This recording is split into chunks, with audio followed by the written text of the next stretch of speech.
Social media, আমি একেবারে সময় সোশ্যাল মিডিয়ার এবং স্ক্রিন ইত্যাদি ফিটনেস আছে। সোশ্যাল মিডিয়ার ফিটনেস যেটা আমরা বলছি, আপনি স্ক্রিনে কতটুকু সময় কাটান, আপনি স্ক্রিনে করেন কি, আপনার ইনস্টাগ্রামের, আপনার ফেসবুকের, আপনার ইউটিউবের, আপনার টিকটকের ইত্যাদি রিলস, শর্টস ইত্যাদি আপনি কি দেখেন? এগুলো তো আপনি কি মজা লাগছে কতক্ষণ পর্যন্ত, কেবল মজা নিলেন। এই মজা কি জাহান্নামে নিচ্ছে না জান্নাতে নিচ্ছে? আমরা জাহান্নাম থেকে মাত্র এক ক্লিক দূরে থাকি, জানেন? ক্লিক দিলে জাহান্নাম, ক্লিক করলে জাহান্নাম। কারণ এর মধ্যে যে এরপর যেটা আসবে, একটা মেয়ে এসে অশ্লীল ভাবে নৃত্য করছে, আপনি এটা দেখতেছেন কতক্ষণ পর্যন্ত, এবং ওখান থেকে চোখ ফেরাতে পারছেন না। গেমস, মোবাইলে বিভিন্ন ধরনের গেমস আছে, অথবা ধরেন কম্পিউটার গেমস ইত্যাদি নিয়ে আমরা ব্যাপক পরিমাণ ইয়ে করেছি। গতকাল আমাদেরকে একজন প্রশ্ন করলো যে আমি রাত জেগে, একটা মেয়ে, সে মোস্ট প্রবাবলি সে আমাদের লাইভে ফেসবুকে, সে মোস্ট প্রবাবলি আলিম পরীক্ষার্থী বা দাখিল পরীক্ষার্থী, এরকম বলে যে স্যার আমার তো ইউনিভার্সিটিতে পরীক্ষার্থী, আমি তো ইউনিভার্সিটিতে ভর্তি পরীক্ষার জন্য প্রচুর পড়াশোনা করা লাগে, রাত জেগে পড়াশোনা করতে পারবো কিনা? আমি তাকে সেলুট করি, একটা প্রশ্ন করেছি। আমি বলছি অসাধারণ প্রশ্ন। আমাকে যদি বলতেন আপনি যে আমি ইউনিভার্সিটিতে ভর্তি পরীক্ষা দেবো, রাত জেগে পড়বো কিনা, আমি বলতাম না। কারণ আমি কোরআন হাদিসে কোথাও রাত জেগে দুনিয়ার জন্য পড়তে একবার দেখে নাই। আল্লাহ রাত বানাইছে হয় কি করার জন্য? ঘুমানোর জন্য, অথবা কি করার জন্য? কিয়ামুল লাইল, কুমিল লাইলা ইল্লা কালিলা। আল্লাহ রাসূল তা করছেন, দুনিয়ার জন্য উনি পড়ছেন, অথবা দুনিয়ার জন্য সাহাবায়ে কেরামরা করেছেন রাত জেগে। আমি এটা একটাও দেখি নাই, এটা দরকার নেই। আপনি যেটা পড়বেন ওই পড়া জীবনে কোনোদিন কাজে লাগবে না। আপনারা যারা পড়ছেন, যেটা পড়ছেন জীবনে এর আগে, কয়টা কাজে লাগতেছে বলেন? একটাও দেখবেন কাজে লাগবে না। আপনি যা পড়ছেন ওটা কিচ্ছু কাজে লাগে না। আপনি এখন নতুন কাজ করছেন, নতুন জিনিস আপনি করছেন। এগুলো থেকে আমাদের বের হয়ে যাওয়া দরকার। আমরা বলছি রাসূল সাল্লাল্লাহু আলাইহি ওয়াসাল্লাম যদি আপনার ঘরে আইসা দরজায় টোকা দেয় যে আমি আপনার ঘরে ঢুকতে চাই, আপনি কি ঢুকাইতে পারবেন? কোথায় ঢুকাবেন? কোথায় বসাবেন? কোন রুমে বসাবেন? বসাইলে তারা কি খাওয়াবেন? কি তিনি কি খান? আপনি কি খাবেন? আপনার পুরোটা আপনি বলতে পারবেন? কারণ আপনি যে খাবার দেবেন, জিবরিল এসে বলবে এটা কিন্তু খাবারের মধ্যে হারাম আছে, খাওয়া যাবে না, বলবেন না জিবরিল? উনি কি হারাম খাবে? ওনাকে তো আল্লাহ তাআলা জানিয়ে দেবেন, তো আপনি কি দিবেন তাকে? আপনার তো জারি জুরি সব ফাঁস হয়ে যাবে। এবং আপনি সকালে বেলা উনি ঘুম থেকে উনি এসে আপনার দরজা যখন টোকা দেবেন, তখন কি আপনি বলতে পারবেন ইয়া রাসূল একটু থামেন, ওই যে আমার বাচ্চাগুলো একটু ঘুম থেকে উঠাই, কারণ ওরা আজকে ফজর ঘুম থেকে উঠে নাই। এই তুমি কি করতেছিল? আপনি চোখ কসলাইতে আসবেন, কারণ আপনি আজকে ফজর নামাজই পড়েন নাই, অথবা জামাতে পড়েন নাই। Many things may happen. আপনি তো তাকে জায়গা দেবেন। তাহলে আমাদের ইসলাম কেবল মসজিদে, এর বাইরে ইসলাম নাই। এর বাইরে ইসলাম একেবারেই আমাদের কাছে নাই। অতএব জীবনে একেবারে ইসলাম নাই। ইসলামের বিধানকে আমরা ব্যাকওয়ার্ড মনে করি, আনসাইন্টিফিক, এগুলো মানা যাবে না, এগুলো করা যাবে না। আমরা এখন মডার্ন যুগে বসবাস করছি, এবং ইসলামকে কেবল কিছু কালচার সীমাবদ্ধ করে আছে, কেবল আনন্দ উৎসব, দুই ঈদের মুসলমান বাংলাদেশে নাই। আমি অসংখ্য নাস্তিককে দেখছি, স্বীকৃত নাস্তিক। এই স্বীকৃত নাস্তিকরা ওরা ঈদের নামাজ মিস করে না। স্বীকৃত নাস্তিক ঈদের নামাজ মিস করে না, জুমার নামাজ মিস করে না। স্বীকৃত নাস্তিক, ও আল্লাহকে বিশ্বাস করে না এবং দিনকে ইসলামকে বিশ্বাস করে, যেমন ইসলাম অন্য একটা ধর্মের মতো একটা ধর্ম, এটা কিছু না। আমার বাপদাদা মুসলমান না হইলে আমি হয়তো হিন্দুই থাকতাম, ওদের কথাই না, কিন্তু সেগুলো নামাজ পড়ে। তো মসজিদে কেবলমাত্র ইসলামকে সীমাবদ্ধ করে রেখেছেন। এর মূল কারণ কি? যারিকা বিআন্নাহু মুস্তাকবিল হায়াতুদ দুনিয়া আল আখিরাহ। কারণ আখিরাত ভিত্তিক জীবন না, এটা পুরিয়াটাই কি এটা দুনিয়া ভিত্তিক জীবন। আমরা কেবলমাত্র আপনাদেরকে এখন যদি বলা হয় সবাইকে আমেরিকা যাওয়ার ভিসা দেওয়া হবে, কয়জন ভিসা নেবেন? কয়জন নেবেন? যদি বলা হয় হাত তোলেন, তাহলে অনেকে হয়তো বা আমাদেরকে দেখানোর কারণে হাত তুলবে আর কি, কিন্তু ভিতরে গিয়ে বলবে আমি কিন্তু আল্লাহ ওনারে দেখানোর জন্য বলছে, আমি কিন্তু যাইতে চাই, তাই না? বাঙালিরা কি ইউরোপে যায় না? তারা টাকা পয়সা মানে ওই যে সমুদ্র পথে পাড়ি দিয়ে যায় না? কি কারণে যাচ্ছে? কি সেখানে কি দিন পাওয়া যায়? ওখানে জান্নাত বিক্রি হয়, ওখানে তো জান্নাত বিক্রি হয়, সেখানে তো জাহান্নাম বিক্রি হয়, সেজন্য যাচ্ছে। ওই কেবল করে টাকা পয়সা ইনকাম করে, কিছু না। তার পরবর্তী প্রজন্ম আমি এরকম বহু লোকের দেখেছি, তারা এখানে কিছু নামাজ টামাজ পড়তো, কিন্তু ওইখানে যাওয়ার পর পুরাটাই খ্রিস্টানের মতো চলছে, এবং তার মধ্যে কোনো অনুভূতিও নাই।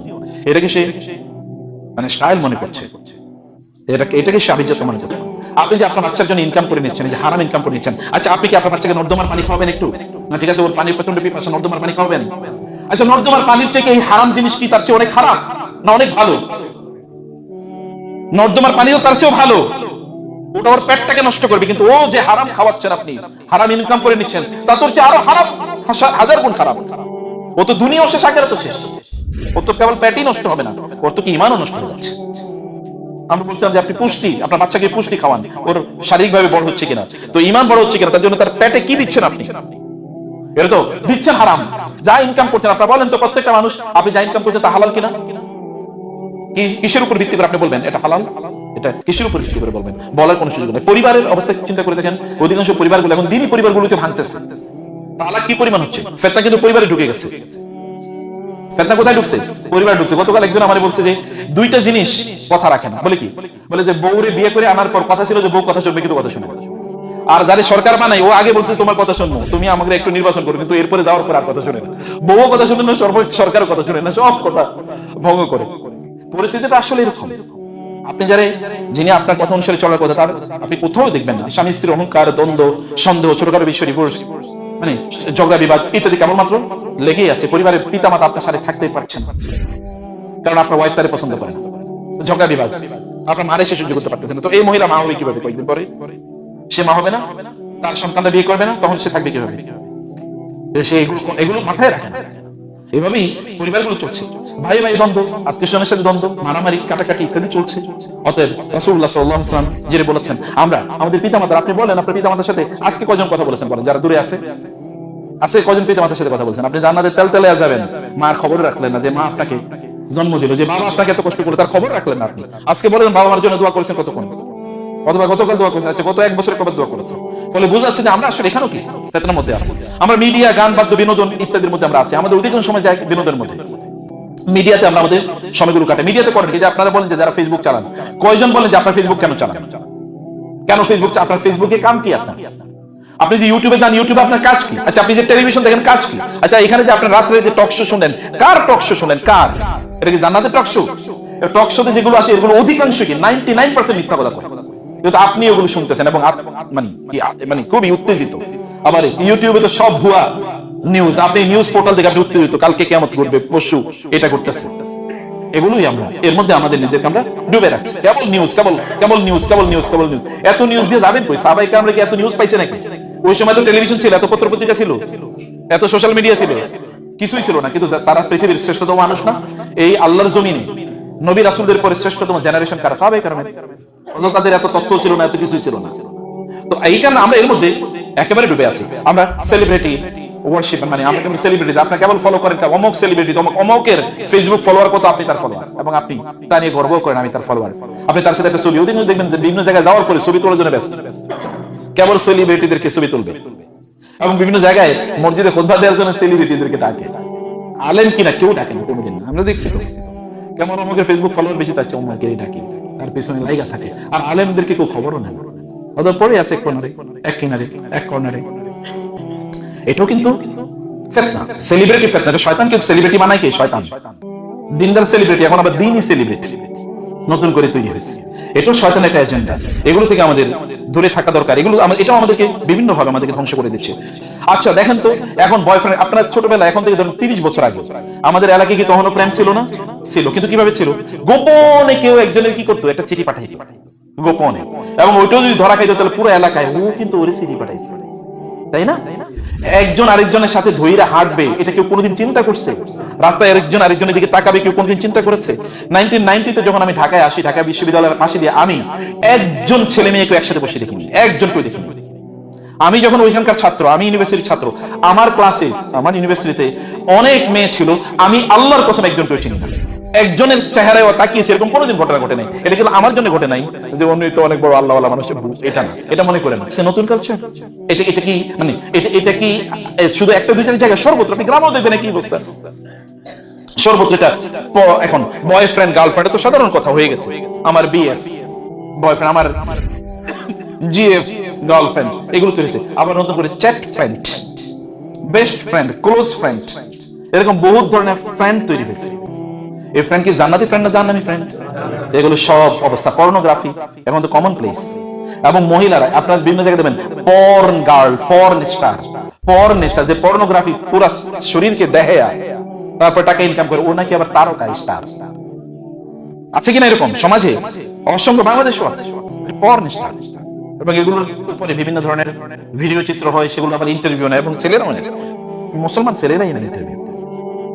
এইরকম পরিস্থিতি, এইগুলো চলছে চারিদিকে। মানুষের মস্তিষ্ক, রুহ, বিয়ে শাদী, আপনি সবকিছুর মধ্যে যদি দেখেন এগুলো নোংরা কন্টেন্ট ছাড়া কোনো কিছু নেই। যে আপনারা ইয়াংরা বিয়ে করবেন কয়েকদিন পরে, এরপরে আপনার বউডারে কি করবেন? বিয়ে করানোর পরে এক জায়গায় যেখানে বিয়ে হবে ওইখানে ওই যে কি বলেন এটা কি কমিউনিটি সেন্টার বা এরকম কিছু, তাই না? সেখানে ওইখানে আপনার বউরে আপনি এক জায়গায় বসে রাখবেন, একটা চিড়িয়াখানার প্রাণীর মতো। এরপরে অনেকে এসে ওইখানে একটু তারে খোঁচা দেবে, তার পাশে গায়ে একটু লাগে ইয়ে করবে, বসবে, কারণ বউ তো আর আপনার একা না, তারও তো বউ, অর্ধেক তো সেও পাবে। আছে কিনা এরকম? যেই পুরুষরা, যে পোলা পায় তার বউরে এরকম আরেকজনের দেখায়, তার সাথে ছবি তুলবে, ওর তো বিয়ে করে নিষিদ্ধ ছিল, ও বিয়েটা করলো কেমনে? আর আমরা তো তাদের কাছে বিয়ে দিচ্ছি, এবং ওগুলোতে আমরা যাইও। আপনাদেরও তো এরকম বিয়ে কি আপনারা জান না? তা আপনারা যদি ইমাম যদি থাকে তাহলে যান কিভাবে সেখানে? আমরা তো অধিকাংশ বিয়ে কারণে বর্জনই করি, বিয়েতেই যাই না। সর্বশেষ কবে গেছে আমার মনে নেই, এখন মনে করতে হবে কবে গেছে। এটা যাওয়ার মতো পরিস্থিতি না। এটা এরকম একটা পরিস্থিতিতে আমরা যাচ্ছি। সিনেমা অথবা সিরিজ, আপনি যদি ওয়েব কন্টেন্ট দেখেন, এগুলো সব আপনি ফেসবুকে পাবেন, কয়েকক্ষণ পরে এরপরে দেখবেন যে আরেকটা হারাম চিত্র চলে এসে আপনি চোখটাকে সেখান থেকে ফেরাতেই পারেন না। এমন অবস্থা হচ্ছে। ব্যভিচার এটাকে রোমান্টিক পর্যায়ে নিয়ে গেছে। ব্যভিচারকে এখন বলা হচ্ছে প্রেম, পবিত্র প্রেম, আছে কিনা? পবিত্র প্রেম, পবিত্র ভালোবাসা। তো পবিত্র প্রেম কেমনে হইলো? পুরো জিনিসটা হারাম। এই যে মহিলা আরেকজনের বউ হিসেবে অভিনয় করছে, অভিনয় করে যদি কাউকে বলে আমি তোমারই বিয়ে করলাম, যদি একটা পুরুষ যদি কোনো মহিলারে বলে আর কয়েকজন যদি সাক্ষী থাকে, তাহলে তো বিয়ে অলরেডি হয়ে যায়। হয়ে যায় কিনা? মহিলা হয়তো করতে পারে না, ওলি লাগে, কিন্তু এই পুরুষ করার সাথে যদি বিয়ে হয়ে গেল, আবার যদি ওই মহিলার আরো কয়েকবার আগে বিয়ে হয়, তাহলে এদের কিন্তু প্রত্যেকেরই পরিবার আছে, কিন্তু তারপরে এটা তারা অভিনয় করে যাচ্ছে, মানুষের দেখাচ্ছে, এবং এগুলো আমরা গোগ্রাসে গেলছি। এইরকম পরিস্থিতি। হারাম, আল্লাহ যেটাকে হারাম করেছেন, যে জিনিসগুলোকে আমরা হারাম আল্লাহ বলে দিয়েছেন হারাম, এগুলোকে মানুষ অধিকার হিসাবে এগুলোকে দাবি করছে না, করে কিনা? আপনার বুঝেন নাই? যেটা আল্লাহ বলেছেন হারাম, এগুলোকে মানুষ অধিকার হিসেবে দাবি করছে না। এই যে মহিলারা, যে নারীবাদী মহিলারা, এরা যা দাবি করে পুরোটাই তো হারাম, কিন্তু আল্লাহ বলছেন এটা কি আল্লাহ হারাম করেছে, কিন্তু ওরা বলছে এটা আমার অধিকার। মহিলারা বলছে আমার শরীর আমার, আমি যার ইচ্ছা আমি তারে দেবো, আমার শরীর আবার আমার যে বেবি ইচ্ছা বেবি আমি দেখাবো। এটা কি তার অধিকার নাকি এটা তার জন্য হারাম ছিল? যেটা হারাম এটাকে অধিকার হিসেবে দেখাচ্ছিল কেন? এটাকে তার অধিকার হিসেবে দেখাচ্ছে। বাংলাদেশের মতো একটা দেশে এই যে মানে যেটাকে বলে আমরা বিড়ি, সিগারেট, এগুলো কি বিজ্ঞাপন টেলিভিশন পত্রিকায় আসে না? এটা কি হালাল জিনিস না হারাম জিনিস? হারাম জিনিস, কিন্তু এটা বিজ্ঞাপন দিতে বিক্রি হচ্ছে। আচ্ছা, বিজ্ঞাপনের নিচে লেখা থাকে ধূমপান স্বাস্থ্যের জন্য, এরপরে কি বিক্রি বাড়ে না কমে? বুঝেন না কথা আমার? লেখা যে ধূমপান মৃত্যু আনে, ধূমপানে মৃত্যু আসে, অথবা ধূমপান আছে, এরকম আছে কিনা? এরপরে কি এই বিড়ি বেচা কমছে না বাড়ছে? মানুষ কি পরিমাণ পাগল! লেখা আছে এটা খেলে তুমি মরবা, এরপরে আরো বেশি খায়, এরপর আর বেশি খাচ্ছে নাকি? তাই বোঝা যাচ্ছে যে এগুলো আসলে আমরা এগুলোকে আমাদের ট্রেন্ড বানাইছি। শয়তান এই সকল জায়গায় প্রচন্ড ভাবে লাভবান হচ্ছে। রিবা, আপনি যদি সুদের কথা বলেন, দুর্নীতি, ব্যবসায় ফিতনা, এগুলো কি চারিদিকে নাই? আপনি যে ব্যবসাটা করেন, এই ব্যবসাটা আপনি যে পণ্যটা বেচেন, বাংলাদেশের মুসলমানরা খুবই দাড়িওয়ালা আল্লাহওয়ালা মানুষ ব্যবসা করে, আরে হজ করতে করতে অথবা নামাজ পড়তে পড়তে মাথায় দাগ ফেলে দিছে, কিন্তু পণ্য যেগুলো বেচে পুরাটাই হলো 2 নম্বর না 10 নম্বর, কিছু কিছু নম্বরও নাই, এবং ডেট কি এক্সপায়ার করছে তারপরে বেচে, না এটা আমি বেচি, কম দামে গুলো কিনে এরপরে মানুষের কাছে বেচে। এরকম আছে না?